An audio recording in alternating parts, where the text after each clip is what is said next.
హైదరాబాద్ మహానగరం గ్లోబల్ సిటీగా అభివృద్ధి దిశగా దూసుకుపోతోంది. ఢిల్లీ, ముంబై నగరాలకు ధీటుగా ఇక్కడ డెవలప్మెంట్ కొనసాగుతుంది.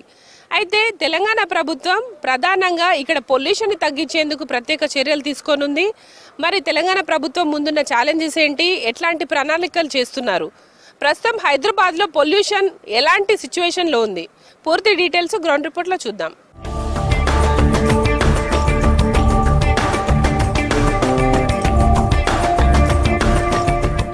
ప్రధానంగా హైదరాబాద్లో ఏ కారణాల వల్ల ఇంతగానం పొల్యూషన్ పెరుగుతుంది అడిగి తెలుసుకుందాం. మనతో పాటు pollution board senior social scientist Prasanna Kumar గారు ఉన్నారు. సార్ చెప్పండి, ముఖ్యంగా హైదరాబాద్ నగరాన్ని పొల్యూషన్ ఫ్రీ సిటీగా చేయాలనుకుంటుంది ప్రభుత్వం. ముఖ్యంగా ఎట్లాంటి చర్యలు చేపడితే పొల్యూషన్ ఫ్రీ హైదరాబాద్ చూడొచ్చు అంటారు? హైదరాబాద్ నగరంలో నీటి కాలుష్యం, ధ్వని కాలుష్యం, వాయు కాలుష్యం ఇవి మూడు ఉన్నాయి అనుకుంటే, దీంతో పాటు చెత్త ఈ 4 సమస్యలు ఉన్నాయనుకుంటే,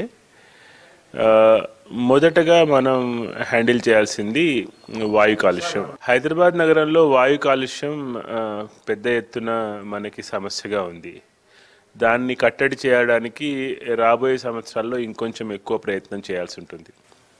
ఆల్రెడీ ప్రభుత్వం ఎలక్ట్రిక్ వాహనాల మీద ట్యాక్స్ తీసేసి ఎవరైనా కొత్త ఎలక్ట్రిక్ వాహనాలు కొనుక్కోవడానికి వీలుగా వెసులుబాటు కల్పించింది. దానికి తోడు ఎలక్ట్రిక్ ఛార్జింగ్ స్టేషన్స్ చాలా చోట్ల నగరంలో పెట్టారు, ఇంకా పెడుతున్నారు. దానికి తోడు ఆర్టీసీ బస్సుల్లో ఎలక్ట్రిక్ బస్సులను ప్రవేశపెట్టడానికి 100 బస్సులు పైగా ఆల్రెడీ ఒక ప్రయత్నం స్టార్ట్ అయింది. ఆర్టీసీ బస్ డిపోస్లో ఈ ఎలక్ట్రిక్ బస్సుల్ని ఛార్జ్ చేయడానికి ఛార్జింగ్ స్టేషన్స్ కూడా నెలకొల్పుతున్నారు. ఒక విధంగా ఎలక్ట్రిక్ వెహికల్స్ అంటే రోడ్డు మీద పొగ లేని వాహనాలు అన్నమాట.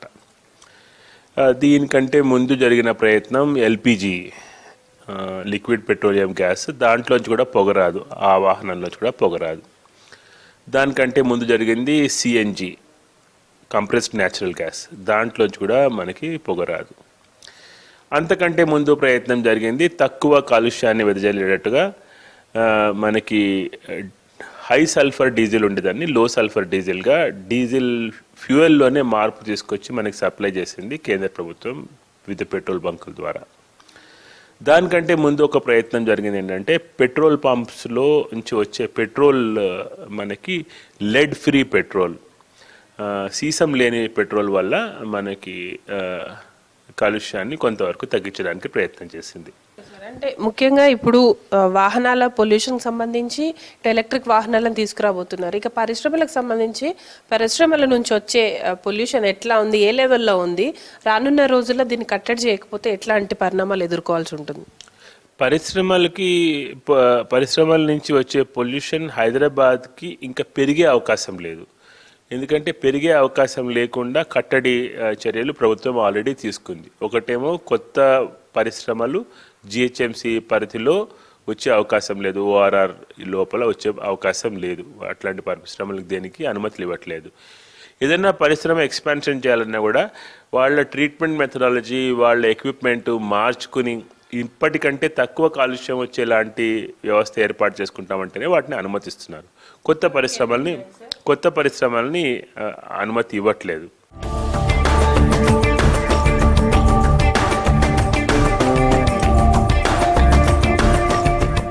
జిహెచ్ఎంసీ పరిధిలో పొల్యూషన్ తగ్గించేందుకు ప్రధానంగా ఆర్టీసీలో ఈవీ బస్సులను తీసుకురాబోతున్నారు.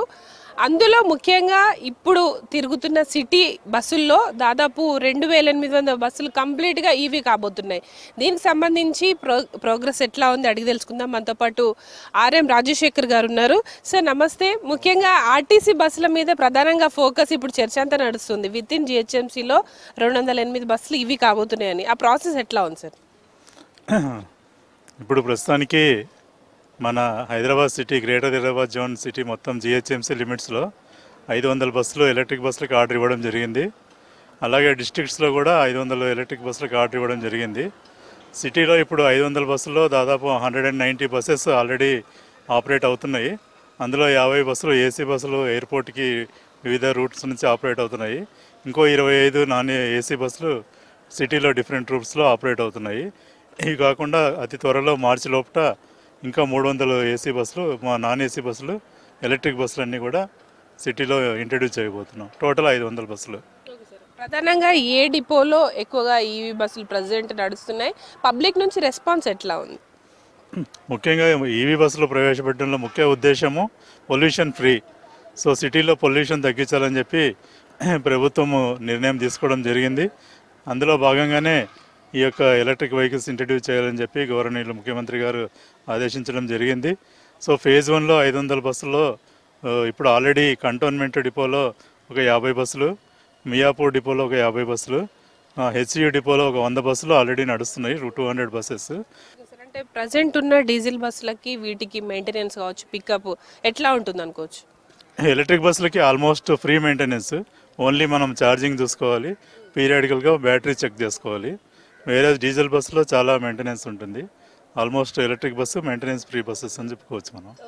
అంటే ఇప్పుడున్న బస్సులు చాలా మందికి తెలుసు, వచ్చేటివన్నీ కూడా కొంత లగ్జరీ లుక్తో ఉన్నాయి. దాంట్లో ఛార్జెస్ మరి పెరిగే అవకాశం ఉంటుందా? ఇప్పుడు అమలవుతున్న మహాలక్ష్మి స్కీమ్ కూడా దాంట్లో వచ్చే అవకాశం ఉంటుందా?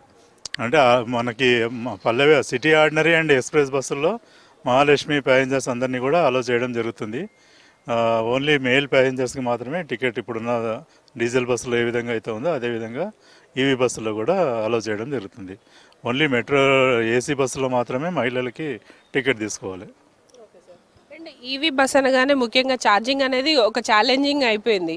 ముఖ్యంగా ఈ ఛార్జింగ్ ఫెసిలిటీ అనేది ప్రజెంట్ ఏ డిపోల్లో ఉన్నాయి? రానున్న రోజుల్లో మీరు ఎక్కడెక్కడ గుర్తించారు? ఏ డిపోలో తీసుకొచ్చే అవకాశం ఉంది? ప్రస్తుతం 6 డిపోలు మేమైతే ఐడెంటిఫై చేసాము. Cantonment, Miyapur, HCU, Ranigunj, Kukatpally and Hayat Nagar 2 డిపోస్లో ఆల్రెడీ ఛార్జింగ్ స్టేషన్ నిర్మాణం జరుగుతుంది. ఈ ఫేజ్ 2లో ఏవైతే 2800 బస్సెస్ తీసుకురావాలనుకున్నామో అవి అన్ని డిపోస్లో కూడా ఈ యొక్క ఛార్జింగ్ ఇన్ఫ్రాస్ట్రక్చర్కి మేము రాబోయే రోజుల్లో చేస్తాము. అదేవిధంగా మధ్యలో ఇంపార్టెంట్ ట్రాఫిక్ జనరేటింగ్ పాయింట్స్లో ఇంటర్మీడియట్ ఛార్జింగ్ అంటే ఫాస్ట్ ఛార్జింగ్ కోసం కూడా మేము ప్రయత్నాలు చేస్తున్నాం, ఏర్పాట్లు చేస్తున్నాం. అంటే ఇప్పుడు ఆల్మోస్ట్ ఒక 2 సంవత్సరాలలో కంప్లీట్గా ఈవీ 2800 బస్సులు చేయాలని టార్గెట్ ఉంది కదా. ప్రజెంట్ ఇప్పటి వరకు ఈ 15 ఇయర్స్ కాలం చెల్లిన బస్సులు ఎన్ని గుర్తించారు? రానున్న రోజుల్లో వీటిని కంప్లీట్గా మార్చే అవకాశం ఉంది కాబట్టి ఎట్లా ప్లాన్ చేస్తున్నారు? ఇప్పుడు ఆల్రెడీ మనకి డిసెంబర్ ఎండింగ్కి దాదాపు 700 బస్సులు 15 ఇయర్స్ కంప్లీట్ అయినాయి, మేము ఆపేస్తున్నాము. ఈ రాబోయే 2 సంవత్సరాల్లో మిగతా 2800 బస్సెస్ కూడా ఫేజ్డ్ మేనర్లో ఆపేసి ఈ ఎలక్ట్రిక్ బస్సెస్ మనం ఇంట్రడ్యూస్ చేయబోతున్నాం.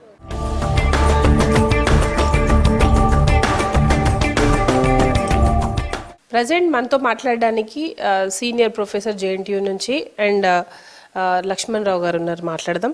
సార్ చెప్పండి, హైదరాబాద్ సిటీ చాలా అభివృద్ధిలో ముందుకు దూసుకుపోతుంది. దాంతోపాటు ఇక్కడ చాలా ఛాలెంజెస్ చూస్తున్నాం. ముఖ్యంగా పొల్యూషన్ కావచ్చు, సీవరేజ్కి సంబంధించి కావచ్చు, డస్ట్ పెరిగిపోతుంది రోజు రోజుకి కన్స్ట్రక్షన్ ఇండస్ట్రీ వల్ల.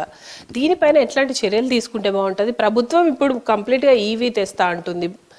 దాంట్లో భాగంగా ప్రభుత్వం ఏం చేయాలి? ప్రభుత్వం ముందున్న సవాళ్ళు ఏంటి? బేసిక్గా ఈ యొక్క ఎయిర్ పొల్యూషన్ అనేది బిగినింగ్లో ఒక టెండర్ స్టేజ్లో ఉంది, సున్నితంగా ఉంది.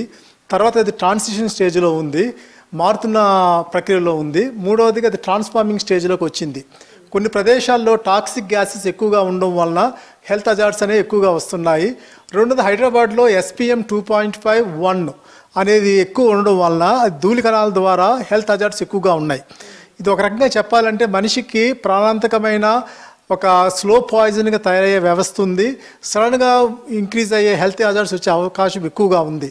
ఈ యొక్క పొల్యూషన్ వలన ఈ యొక్క ఎన్విరాన్మెంట్ డిసిపేట్ అవుతూ ఆ క్రమంలో ఈ యొక్క వాటర్ యొక్క ఇంటర్ఫేజింగ్, సాయిల్ యొక్క ఇంటర్ఫేజింగ్, తర్వాత విండ్ యొక్క ఇంటర్ఫేజింగ్ ద్వారా ఈ యొక్క పొల్యూషన్ అనేది ఎక్కువగా పెరిగింది. ఎయిర్ పొల్యూషన్ కనుక ఎక్కువ ఉండే పని అయితే క్లౌడ్ని కమాండ్ చేస్తుంది. దాంట్లో ఉండే నాన్ ఆక్సిజన్ కంటెంట్స్ క్లౌడ్ని కమాండ్ చేసి క్లౌడ్ని ఫ్లీ అవేగా అంటే డిసిమినేట్ అవుతూ డిస్పర్స్డ్గా ఫ్లీ అవ్వడం వల్ల కొన్ని చోట్ల మీకు సడన్ రైన్స్ పడడము, కొన్ని చోట్ల పడకపోవడం అనేది వస్తుంది. అంటే దానికి బేసిక్ రీజన్ ఏంటంటే యొక్క విండ్ మొబిలిటీని కమాండ్ చేస్తుంది ఎయిర్ పొల్యూషన్.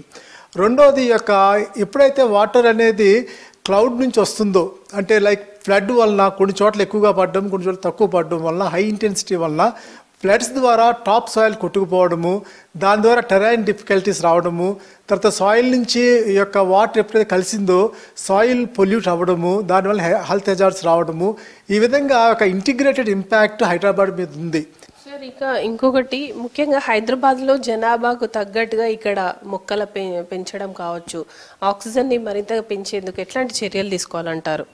ఇక్కడ బేసిక్గా మనకి 33% ఆఫ్ ద ల్యాండ్ని మనం ఖచ్చితంగా గ్రీన్ బాడీకి అలొకేట్ చేయాలా. గ్రీన్ బాడీకి అలొకేట్ చేయకపోయే పని అయితే ఖచ్చితంగా ఈ యొక్క గ్రీన్ బాడీ లొకేషన్స్ ఎక్కడ పెట్టాలనేది చూడాలా, లేదంటే ఆర్టిఫిషియల్గా ఆక్సిజన్ జనరేటర్స్ని పెట్టుకోవాలా.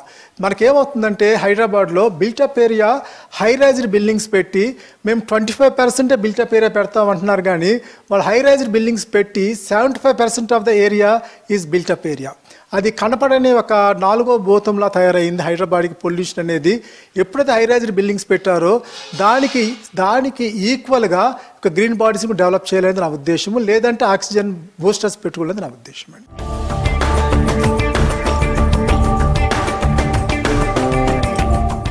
గ్రేటర్ హైదరాబాద్ అభివృద్ధిలో భాగంగా పొల్యూషన్ని తగ్గించే దిశగా తెలంగాణ ప్రభుత్వం ప్రత్యేక చర్యలు తీసుకుంటోంది.